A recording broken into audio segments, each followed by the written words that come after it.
ನಿಮ್ಮ ಮನಸ್ಸು ದಿನದಿಂದ ದಿನಕ್ಕೆ ಆಯಾಸಗೊಳ್ಳುತ್ತಿದೆಯೇ? ಹಾಗಿದ್ದರೆ ಈ ಒಂದು ವಿಡಿಯೋವನ್ನು ಸ್ಕಿಪ್ ಮಾಡಬೇಡಿ. ಸಾವಿರಾರು ವರ್ಷಗಳ ಹಿಂದೆ ನಿರ್ಮಿಸಲಾದ ಈ ದೇವಾಲಯದಲ್ಲಿ ಇಂದಿಗೂ ಸಾವಿರಾರು ಜನರು ಹುಡುಕುವ ಒಂದು ಅಮೂಲ್ಯವಾದ ವಿಷಯ ಅಡಗಿದೆ. ಅದು ಮನಸ್ಸಿನ ನೆಮ್ಮದಿ.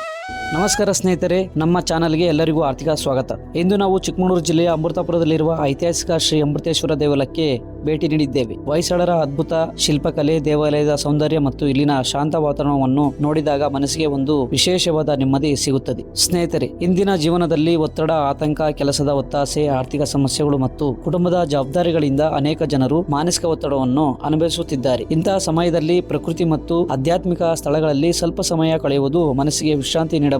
ಈ ದೇವಾಲಯದ ಪ್ರತಿಯೊಂದು ಶಿಲ್ಪವು ಶಿಲ್ಪಿಗಳ ತಾಳ್ಮೆ, ಏಕಾಗ್ರತೆ ಮತ್ತು ಪರಿಶ್ರಮದ ಸಂಕೇತವಾಗಿದೆ. ಇದನ್ನು ನೋಡಿದಾಗ ನಮ್ಮ ಜೀವನದಲ್ಲಿಯೂ ತಾಳ್ಮೆ ಮತ್ತು ಸ್ಥಿರತೆ ಎಷ್ಟು ಮುಖ್ಯ ಎಂಬುದು ಅರ್ಥವಾಗುತ್ತದೆ.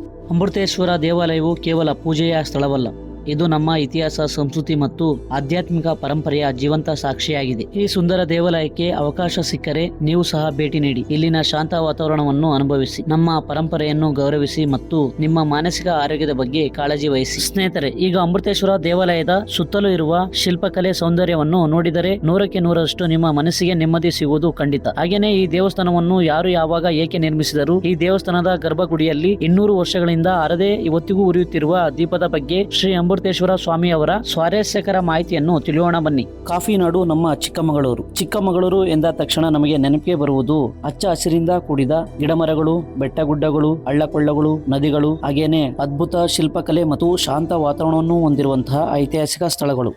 ಕರ್ನಾಟಕದ ಇತಿಹಾಸದಲ್ಲಿ ಸುವರ್ಣ ಅಧ್ಯಯನವನ್ನು ಸ್ಥಾಪಿಸಿದ ಹೊಯ್ಸಳರು ತರೀಕೆರೆ ತಾಲೂಕಿನ ಅಮೃತಾಪುರ ಗ್ರಾಮದಲ್ಲಿ ಹೊಯ್ಸಳರ ದೊರೆ ವಿಷ್ಣುವರ್ಧನ ಮೊಮ್ಮಗನಾದ 2ನೇ ವೀರಬಲ್ಲಾಳರು ಕ್ರಿಸ್ತಶಕ 1196ರಲ್ಲಿ ನಿರ್ಮಿಸಿದರು ಎಂದು ಶಾಸನಗಳಲ್ಲಿ ಉಲ್ಲೇಖವಿದೆ. 2ನೇ ವೀರಬಲ್ಲಾಳರು ಅವರ ಸ್ನೇಹಿತನ ನೆನಪಿಗೋಸ್ಕರ ಕಟ್ಟಿಸಿದ ದೇವಾಲಯವಿದು. ಈ ದೇವಾಲಯದ ಸುತ್ತಲೂ ವಿಶೇಷ ಕೆತ್ತನೆಯಿಂದ ಕೂಡಿದ ಸಣ್ಣ ಸಣ್ಣ 250 ಗೋಪುರಗಳಿವೆ ಮತ್ತು ದೇವಸ್ಥಾನದ ಒಳಭಾಗದಲ್ಲಿ ಸುಂದರವಾದ ಫಳಫಳ ಹೊಳೆಯುವ 52 ಕಂಬಗಳಿವೆ ಹಾಗೂ ದೇವಸ್ಥಾನವನ್ನು ನಕ್ಷತ್ರಾಕಾರದಲ್ಲಿ ಕಟ್ಟಿಸಲಾಗಿದೆ. ದೇವಸ್ಥಾನದ ಸೌಂದರ್ಯವನ್ನು ನೋಡಿದರೆ ನಿಮ್ಮ ಮನಸ್ಸಿನ ಆತಂಕಗಳು ದೂರವಾಗಿ ಮನಸ್ಸು ನೆಮ್ಮದಿಯಲ್ಲಿ ತೇಲಾಡುತ್ತದೆ. ಬನ್ನಿ ಸ್ನೇಹಿತರೆ, ಈಗ ದೇವಸ್ಥಾನವನ್ನು ಒಂದು ಸುತ್ತೋಣ. ಸ್ನೇಹಿತರೆ, ನೀವು ನೋಡ್ತಾ ಇದ್ದೀರಾ, ಈಗ ನೋಡ್ರಿ, ದೇವಸ್ಥಾನದ ಮೇಲೂ ಕೂಡ ಅದ್ಭುತವಾಗಿ ಶಿಲ್ಪಕಲೆಗಳನ್ನು ಕೆತ್ತಲಾಗಿದೆ. ಹಾಗೇನೆ ದೇವಸ್ಥಾನದ ಸುತ್ತಮುತ್ತಲೂ ಕೂಡ 250 ಗೋಪುರಗಳನ್ನು ನಿರ್ಮಾಣ ಮಾಡಲಾಗಿದೆ. ಆ ಗೋಪುರಗಳನ್ನ ನೋಡಬಹುದು, ಎಷ್ಟೊಂದು ಅತ್ಯದ್ಭುತವಾಗಿ ಅವರು ಕೆತ್ತನೆ ಮಾಡಿದ್ದಾರೆ.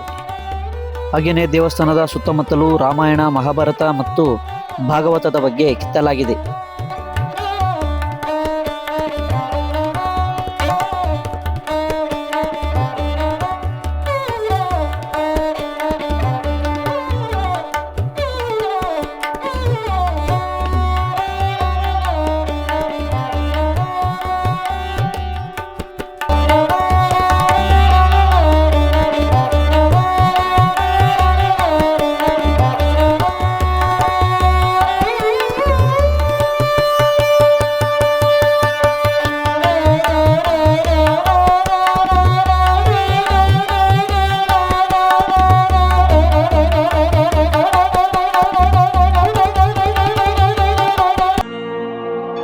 ಹಾಗೇನೆ ಇಲ್ಲಿ ಸ್ಪಷ್ಟವಾಗಿ ಗೋಚರವಾಗ್ತಿದೆ ಹೊಯ್ಸಳ ಸಾಮ್ರಾಜ್ಯದ ಆದಿಪುರುಷನಾದಂತಹ ಸಳ ಹುಲಿಯೊಂದಿಗೆ ಕಾದಾಡ್ತಾ ಇರೋದು. ಆದರೆ ಇಲ್ಲಿ ಸಳರವರ ಶಿರ ಕಾಣ್ತಾ ಇಲ್ಲ. ನೋಡಿ ಎಷ್ಟೊಂದು ಅದ್ಭುತವಾಗಿ ಅವರು ಕೆತ್ತನೆ ಮಾಡಿದ್ದಾರೆ. ನೀವು ನೋಡ್ತಾ ಇರ್ಬೋದು, ಆಲ್ಮೋಸ್ಟು ದೇವಸ್ಥಾನದ ಸುತ್ತಮುತ್ತಲೂ ಕೂಡ ಈ ರೀತಿ ಗೋಪುರಗಳೇ ಜಾಸ್ತಿ ನಿರ್ಮಾಣ ಮಾಡಿದ್ದಾರೆ. ನೋಡ್ರಿ ಎಷ್ಟು ಸೊಗಸಾಗಿ ಕೆತ್ತಿದ್ದಾರೆ. ಆಹಾ, ಇದು ಮಾತ್ರ ಅದ್ಭುತ ಕೆತ್ತನೆ ಅಂತ ಹೇಳ್ಬೋದು.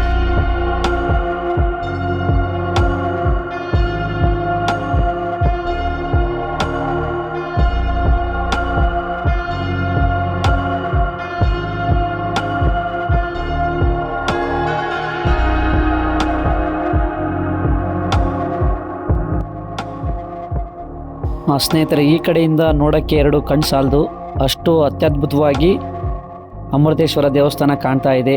ಆಹಾ ನೋಡ್ರಿ, ವಾವ್, ಸೂಪರ್ ಅಲ್ವಾ? ಈ ಕಡೆಯಿಂದಲೂ ಕೂಡ ನೋಡ್ರಿ.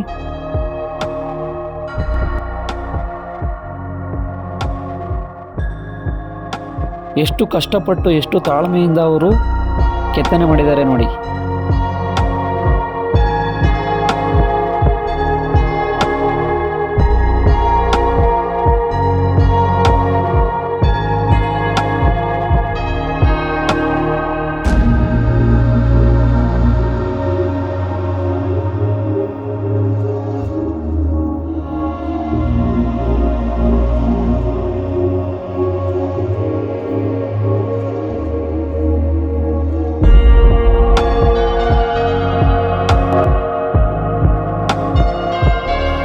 ನೋಡ್ತಾ ಇರ್ಬೋದು ನೀರು ಹೋಗಲು ಮಾಡಿರುವಂತಹ ಒಳಲೆ ನೋಡ್ರಿ ಎಷ್ಟು ಅದ್ಭುತವಾಗಿ ಮಾಡಿದಾರಲ್ವಾ.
ಸ್ನೇಹಿತರೆ, ಈಗ ನೀವು ದೇವಸ್ಥಾನದ ಮುಂಭಾಗವನ್ನು ನೋಡ್ತಾ ಇದ್ದೀರಾ.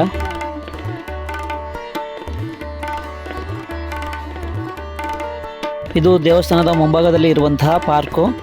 ಸಖತ್ತಾಗಿ ಲ್ಯಾನ್ಗೇನೆಲ್ಲ ಹಾಕ್ಬಿಟ್ಟು ಚೆನ್ನಾಗಿ ಡೆವಲಪ್ ಮಾಡಿದ್ದಾರೆ.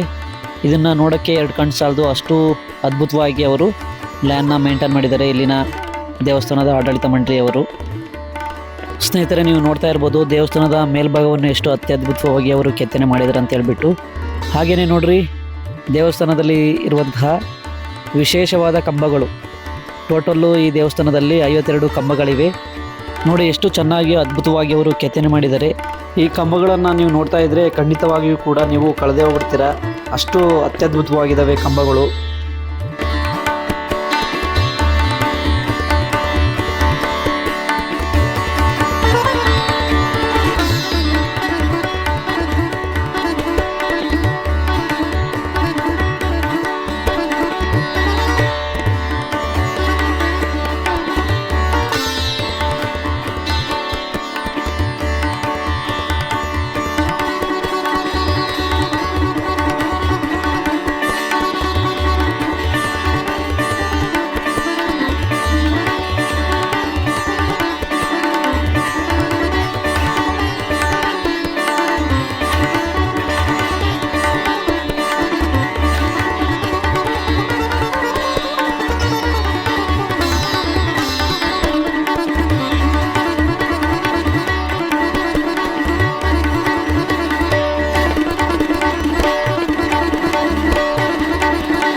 ಸ್ನೇಹಿತರೆ, ಬನ್ನಿ ಈಗ ಅಮೃತೇಶ್ವರ ಸ್ವಾಮಿಯವರನ್ನು ದರ್ಶನ ಮಾಡೋಣ. ಶಿವ ಎಲ್ಲಿರ್ತಾರೋ ಅಲ್ಲಿ ನಂದಿ ವಿಗ್ರಹ ಇರಲೇಬೇಕು. ನೀವು ನೋಡ್ತಾ ಇದ್ದೀರಾ ದೇವಸ್ಥಾನದ ಮುಂಬದಿಯಲ್ಲಿ ನಂದಿ ಇದೆ. ನೀವೀಗ ನೋಡ್ತಾ ಇದ್ದೀರಾ ಅಮೃತೇಶ್ವರ ಸ್ವಾಮಿಯವರನ್ನು. ಈ ಒಂದು ಸ್ವಾಮಿಯವರ ಐತಿಹಾಸಿಕ ಹಿನ್ನೆಲೆಯ ಬಗ್ಗೆ ನಾವು ತಿಳಿಯಲೇಬೇಕಾಗುತ್ತೆ. ಗರ್ಭಗುಡಿಯಲ್ಲಿ ಪ್ರತಿಷ್ಠಾಪನೆ ಮಾಡಲಾಗಿರುವಂತಹ ಶಿವಲಿಂಗು ಇದು ನೇಪಾಳದ ದಂಡಕ ನದಿಯಿಂದ ತಂದಂತಹ ಸಾಲಿಗ್ರಾಮವಾಗಿದೆ. ನಮ್ಮ ಭಾರತದಲ್ಲಿ 2 ಕಡೆ ಮಾತ್ರ ಶಿವಲಿಂಗು ಸಾಲಿಗ್ರಾಮಗಳನ್ನು ಕಾಣಬಹುದು. ಅದರಲ್ಲಿ ಒಂದು ನಾರ್ತ್ ಇಂಡಿಯಾದಲ್ಲಿದೆ, ಅದಾದಮೇಲೆ 2ನೇದಾಗಿ ಸೌತ್ ಇಂಡಿಯಾ ಅಂತ ಬಂದಾಗ ನಮ್ಮ ಕರ್ನಾಟಕದ ಚಿಕ್ಕಮಗಳೂರು ಜಿಲ್ಲೆಯ ತರೀಕೆರೆ ತಾಲೂಕಿನ ಅಮೃತೇಶ್ವರ ದೇವಸ್ಥಾನದಲ್ಲಿ ಇರುವಂತಹ ಈ ಅಮೃತೇಶ್ವರ ಸ್ವಾಮಿ.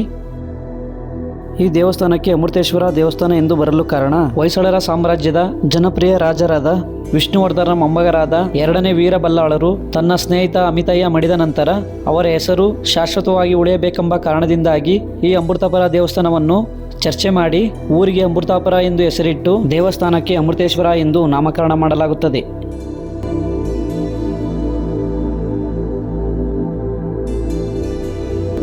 ಹಾಗೆಯೇ ದೇವಸ್ಥಾನದಲ್ಲಿ ಇರುವಂತಹ ದೀಪದ ಬಗ್ಗೆ ನಾವು ತಿಳಿಯಲೇಬೇಕು. ಏಕೆಂದರೆ ಸುಮಾರು 200 ವರ್ಷಗಳಿಂದ ಸತತವಾಗಿ ಒಂದಿನೂ ಕೂಡ ಹಾರದೆ ಉರಿಯುತ್ತಿರುವಂತಹ ಅದ್ಭುತವಾದ ದೀಪವನ್ನು ನೀವು ನೋಡ್ತಾ ಇದ್ದೀರಾ. ಈ ದೀಪವನ್ನು ನಾಲ್ವಡಿ ಕೃಷ್ಣರಾಜರು ಅಮೃತಾಪುರ ದೇವಸ್ಥಾನಕ್ಕೆ ಭೇಟಿ ನೀಡಿದ ಸಂದರ್ಭದಲ್ಲಿ ಹಚ್ಚಿದಂತಹ ದೀಪ ಇಂದಿಗೂ ಕೂಡ ಹಾರದೆ ಉರಿಯುತ್ತಿದೆ.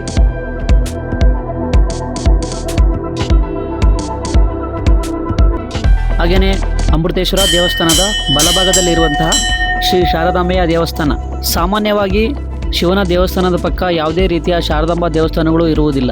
ಆದರೆ ಈ ದೇವಸ್ಥಾನದ ಹತ್ತಿರ ವಿಶೇಷವಾಗಿ ಸ್ಥಾಪನೆ ಮಾಡಲಾಗಿದೆ. ಸಾವಿರಾರು ಸಂಖ್ಯೆಯಲ್ಲಿ ಭಕ್ತಾದಿಗಳು ತಮ್ಮ ಮಕ್ಕಳಿಗೆ ಅಕ್ಷರಾಭ್ಯಾಸವನ್ನು ನೀಡಿಸಲು ಈ ಒಂದು ದೇವಸ್ಥಾನಕ್ಕೆ ಭೇಟಿ ನೀಡುತ್ತಾರೆ. ಈ ದೇವಸ್ಥಾನದಲ್ಲೂ ಸಹ ಸುಂದರವಾದ ಕಂಬಗಳನ್ನು ಕೆತ್ತಲಾಗಿದೆ.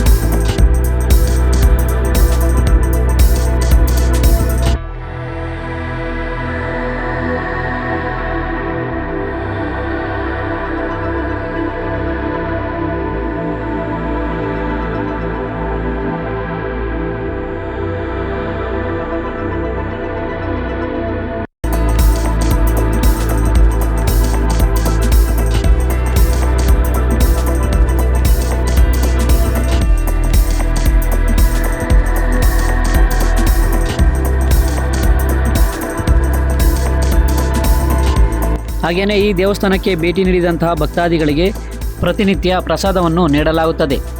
ಓಕೆ ಸ್ನೇಹಿತರೆ, ಈಗ ಬನ್ನಿ ಪ್ರಸಾದ ನೀಡುವಂತಹ ಸ್ಥಳಕ್ಕೆ ಹೋಗೋಣ.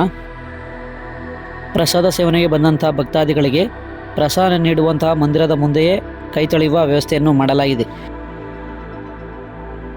ನಾವು ಈ ದಿನ ಪ್ರಸಾದ ನೀಡುವಂತಹ ಕೊಠಡಿಗೆ ಭೇಟಿ ನೀಡಿದ ಸಂದರ್ಭದಲ್ಲಿ ಬಂದಂತಹ ಭಕ್ತಾದಿಗಳಿಗೆ ಈ ಭೋಜನ ಮಂದಿರದಲ್ಲಿ ಕುಳಿತುಕೊಳ್ಳುವ ವ್ಯವಸ್ಥೆ ಹಾಗೆಯೇ ಫ್ಯಾನ್ ವ್ಯವಸ್ಥೆಯನ್ನು ಕೂಡ ಮಾಡಿಕೊಡಲಾಗಿದೆ. ಬಂದಂಥ ಭಕ್ತಾದಿಗಳಿಗೆ ಅನ್ನ, ಸಾಂಬಾರು, ಪಾಯಸ ಮತ್ತು ಪಲ್ಯವನ್ನು ಪ್ರಸಾದದ ರೂಪದಲ್ಲಿ ನೀಡಲಾಗುತ್ತಿದೆ. ನೀವು ನೋಡ್ತಾ ಇರ್ಬೋದು, ಪ್ರಸಾದ ನೀಡುವ ಕೊಠಡಿಯಲ್ಲಿ ತುಂಬಾ ಸ್ವಚ್ಛತೆಯನ್ನು ಕಾಪಾಡಿಕೊಂಡು ಬಂದಂಥ ಭಕ್ತಾದಿಗಳಿಗೆ ಪ್ರಸಾದವನ್ನು ವಿತರಿಸಲಾಗುತ್ತಿದೆ. ಈ ದೇವಸ್ಥಾನಕ್ಕೆ ಬಂದಂಥ ಭಕ್ತಾದಿಗಳಿಗೆ ಪ್ರತಿದಿನ ಮಧ್ಯಾಹ್ನ 12 ಗಂಟೆಯಿಂದ 2:30ರವರೆಗೆ ಪ್ರಸಾದವನ್ನು ನೀಡಲಾಗುತ್ತದೆ. ಹೀಗೆ ಬಂದಂಥ ಭಕ್ತಾದಿಗಳು ಈ ಅದ್ಭುತವಾದ ದೇವಸ್ಥಾನಕ್ಕೆ ಭೇಟಿ ನೀಡುವ ಮೂಲಕ ಮನಸ್ಸಿಗೆ ನೆಮ್ಮದಿಯನ್ನು ತಂದುಕೊಳ್ಳಬಹುದು. ಹಾಗೆಯೇ ಈ ದೇವಸ್ಥಾನದಲ್ಲಿ ವಿಶೇಷವಾಗಿ ಕೆತ್ತಲಾದಂತಹ ಶಿವಲಿಂಗಗಳನ್ನು ನಾವು ನೋಡಬಹುದು. ಹೀಗೆ ತುಂಬ ಭಕ್ತಾದಿಗಳು ದೇವಸ್ಥಾನಕ್ಕೆ ಭೇಟಿ ನೀಡಿ ದೇವರ ಆಶೀರ್ವಾದವನ್ನು ಪಡೆದುಕೊಳ್ಳುತ್ತಿದ್ದಾರೆ.